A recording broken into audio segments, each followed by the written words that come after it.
Welcome to my YouTube channel. நம்ம இந்த வீடியோவில் என்ன பார்க்குறதுக்கு முன்னாடி நம்ம சேனலை சப்ஸ்கிரைப் பண்ணிவிட்டு அந்த பெல் ஐக்கனை கிளிக் பண்ணிக்கங்க. அப்படின்னா தான் நான் போடுற வீடியோ வந்துகிட்டே இருக்குது, நீங்கள் பார்த்து என்ஜாய் பண்ணிகிட்டே இருக்கலாம். இப்போ நம்ம இந்த வீடியோவில் என்ன பார்க்க போகிறோன்னா, ஆர்சிபி வாசிஸ் மும்பை இந்தியன்ஸோட மேட்ச்சு எஸ்டர்டே 21 பிப்ரவரி 7:30 மணிக்கு சின்னசாமி ஸ்டேடியம் பெங்களூரில் நடந்தது.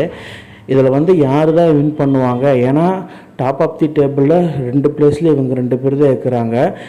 வெல்கம் டு டாஸ் டைம் அப்படின்னு சொல்லி அனௌன்ஸ் பண்ண, டாஸை வின் பண்ண வந்த ஸ்மிருதி மந்தானம் கர்மிட் கர்ரும் அப்படியே பொசிஷனில் மாறாமல் நின்றுட்டுருக்காங்கப்பா. டாஸை வின் பண்ணது யார்? நம்ம மும்பை இந்தியன்ஸ் உமன்ஸோட கேப்டன் கார்மின் பிரீத் கர் தான். டாஸை வின் பண்ணிவிட்டு நாங்கள் பவுல் ஃபஸ்ட்டுன்னு சொல்ல, அதுக்கப்புறம் ஸ்மிருதி மந்தானா என்ட்ரி ஆகும்போது அந்த மாதிரி சவுண்டு வேறு லெவலில் ஒரு சவுண்டு. எப்படியாவது ஃபேன் பேஸு கிரியேட் ஆகும்னு இருந்த ஆர்சிபி இந்த மாதிரி ஒரு ஃபேன் பேஸுக்குமே அது எல்லாமே ஒரே ஒரு மனுஷனுக்காக, விராட் கோலிக்காக தான். உமன்ஸ் டீமு கப் அடிச்சிருக்காங்க, அதுக்கு ஒரு நல்ல வரவேற்பு.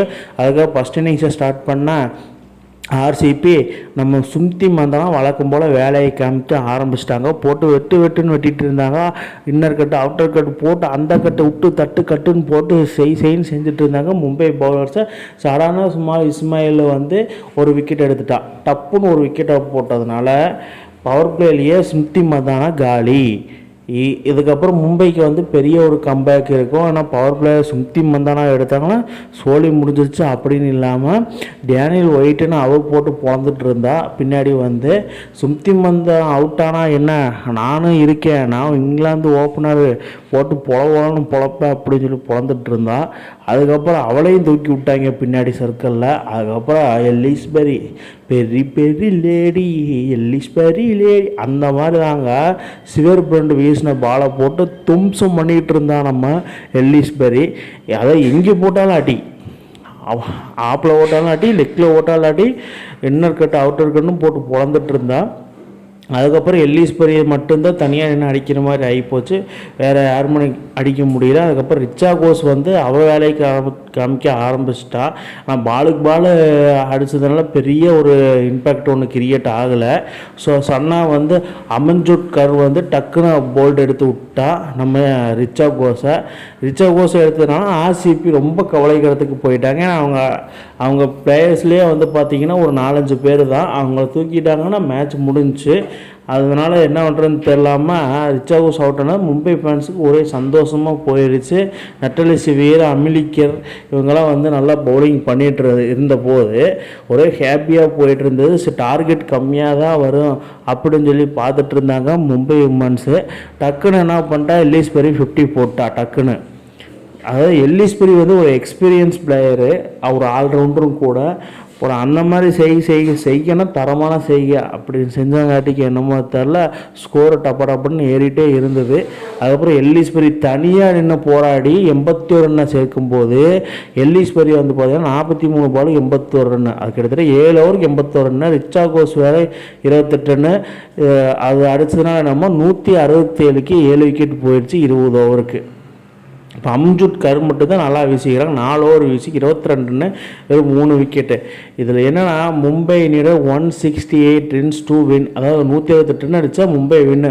செகண்ட் இன்னிங்ஸை ஸ்டார்ட் பண்ண மும்பை இந்தியன்ஸு ஸ்டார்டிங்கில் எஸ்டிகா பாட்டியா அவுட் ஆக, அதை எதுக்கு இருக்கிறானே தெரில. எஸ்டிகா பாட்டியா அவுட் ஆகிட்டே இருக்கிறா. அதுக்கப்புறம் உண்டவனாக இருக்குன்னா சிவியர் பிரிண்ட்டு நீ மட்டும்தான் அடிப்பியா. அந்த ஆர்சிபியில் எப்படி எல்லிஸ்பெரியோ அதே மாதிரி தான் சிவியர் பிரிண்ட்டு நம்ம மும்பை இந்தியன்ஸுக்கு போட்டு பொலன்னு பிறந்து 20 பாலுக்கு 42 அடிச்சுட்டு இருந்தப்போ டப்புன்னு தூக்கி விட்டாங்க நம்ம கிம்முகரத்து.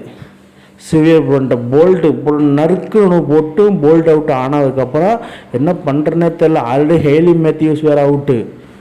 அதுக்கப்புறம் 10வது ஓவர் விக்கெட் மெயின்டனாக பண்ணுறாங்க. அமிலிக்கேரை விக்கெட் எடுத்து விக்கெட் மெயின்டனாக பண்ணுறா ஜோர்ஜியா வேக்ரம். ரொம்ப மும்பை கவலைக்கிறதுக்கு போயிட்டாங்க. அதுக்கப்புறம் என்னதான் எப்படி தான் சேஸ் பண்ணுறது, யாரை வச்சு சேஸ் பண்ணுறது? சரி, வழக்கமாக கேப்டன்சினாக நம்ம தான் ஆடணும் அப்படின்னு சொல்லி கர்மிட் கர் போட்டு பொழந்துட்டு இருந்தா. ஆனால் அவரும் 29 பாலுக்கு 50 ரன் அடித்ததுனால என்னமோ தெரில, மும்பை வந்து ஒரு ஜெயிக்கிற மாதிரி ஒரு கட்டத்துக்கு தள்ளப்பட்டாங்க. சரி எப்படியாவது. ஆனால் கர்மிட்கர் வந்து எப்படின்னா ஒரு கேப்டன்சி நான் ஒரு 50 ரன் அடிப்பான், நான் டீமை வந்து வின் பண்ணி கொடுக்க மாட்டேன், எப்படியும் கடைசியில் விக்கெட் போயிடும் நானும் நினச்சேன். மும்பை ஃபேன்ஸ் எல்லாருமே நினச்சிருப்பாங்க. பின்னாடி வந்து சஞ்சனா தான் வந்து அடிக்கணும் அப்படின்னு சொல்லி நினச்சிட்டு இருந்தேன். சரி பார்க்கலாம் என்ன தான் நடக்கு அப்படின்னா, அம்ஜுட்கர் வந்து கர்மிட்கர் அவுட் ஆனதுக்கப்புறம் போட்டு பொழந்து 12 பாலுக்கு 22 ரன் அடித்தா போதும் அப்படிங்க இருக்கிறப்ப டப்புன்னு 19 ஓவர் டப்புன்னு ஒரு 6 போட்டால் ஃபஸ்ட்டு பாலே. அதுக்கப்புறம் அப்படியே உருட்டி கொண்டு வந்து கடைசியில் 7 பாலுக்கு 12 ரன் இருக்கும்போது லாஸ்ட் பாலும் ஒரு 6 டப்பாருன்னு போட்டு அடித்து விட்டா. அடித்ததுனால என்னமோ தெரில, மும்பை இந்தியன்ஸ் வின் பண்ணிட்டாங்க. வின் பண்ணாலும் பிளேயர் ஆஃப் தி மேட்ச் அப்படின்னு சொல்லி பார்த்தா நம்ம அம்ஜுட்கர் தான். அம்ஜுட்கர் வந்து பார்த்திங்கன்னா 4 ஓவருக்கு 22 ரன் கொடுத்து 3 விக்கெட்டு, 27 பாலுக்கு 34 ரன் டீமோட வெற்றிக்கு வழிவகுத்தனால பிளேயர் ஆஃப் தி மேட்ச் அம்ஜுட்கருக்கு போயிடுச்சு. ஆனால் இது கொடுத்தது நல்ல விஷயம். இதனால் நம்ம Mumbai Indians win by 4 wickets. இப்படியே வந்து ஆடிட்டு இருந்தால் மும்பை இந்தியன்ஸு கப்பை வின் பண்ணிட்டு போயிடுவாங்க. ஆனால் கடைசியாக ஃபைனல் ஷாட் அடித்தது யார்? நம்ம கமலினி. நம்ம தமிழ்நாட்டை சேர்ந்த மதுரையை சேர்ந்த கமலினி வந்து ஒரு 2 பாலுக்கு 2 ரன் இருக்கும்போது, அம்ஜுட்கர் வந்து அந்த நான் ஸ்ட்ரைக் ரேஞ்சில் இருக்கும்போது ஒரு 16 வயசு ஒரு பெண்மணி பயப்படாமல் இறங்கி ஒரு 4 அடித்ததுனால நம்ம மும்பை இந்தியன்ஸ் வின் பண்ணிடுச்சு. அதுக்கப்புறம் curve super striker of the match வந்து பார்த்திங்கன்னா நட்டாலி செவியரை பற்றி நம்மளுக்கு எல்லாத்துக்குமே தெரியும். நான் அவுட்ஸ்டாண்டிங்காக பவர் பிளேயர் ஆனாங்க, அதனால் கர்வ் சூப்பர் ஸ்ட்ரைக் தி அவார்டு. அதுக்கப்புறம் வந்து பார்த்திங்கன்னா நம்ம சூப்பர் 6 ஆஃப் தி மேட்ச் வந்து நான் எல்லிஸ் பெருக்கி தான். ஏன்னா எக்ஸ்பீரியன்ஸ் பிளேயர் நட்டாலி செவியர் வீசியும் அமிலிகேர் வீசியும் போட்டு பொழந்துட்டாங்க. அதுக்கப்புறம் இந்த ஆக்டிவ் கேச்சஸஸ் மேட்ச்னால் நம்ம ரிச்சா கோஸ் தான். அதாவது கர்மிட்கர் ஒரு இக்கட்டான சூழ்நிலையில் கர்மிட்கரோட கேட்சை பிடிச்சி டீமை வந்து இன்னமே வந்து வின் பண்ணுவோம் அப்படின்னு சொல்லி இந்த மேட்ச்சில் உயிர் இருக்கா அப்படின்னு சொல்லி பார்க்கும்போது ரிச்சா கோஸ் தான். ரிச்சா கோஸ் வந்து அவுட்ஸ்டாண்டிங் ஒரு பிளேயர் தான், பட் கீப்பிங் நல்லா பெட்டராக பண்ணாங்க. இதே மாதிரி வீடியோ வந்துகிட்டே இருக்கும், நீங்கள் பார்த்து என்ஜாய் பண்ணுறீங்க. இந்த வீடியோ எப்படி இருக்குன்னு கீழே கமெண்ட் பாக்ஸில் கமெண்ட் பண்ணுங்கள். இந்த மாதிரி இன்ட்ரெஸ்டிங் கிரிக்கெட் வீடியோவை தெரிஞ்சுக்க நம்ம சேனலை சப்ஸ்கிரைப் பண்ணுங்கள், லைக் அண்ட் கமெண்ட் பண்ணுங்கள். மேலும் உங்களுக்கு வீடியோ வந்துகிட்டே இருக்கும்.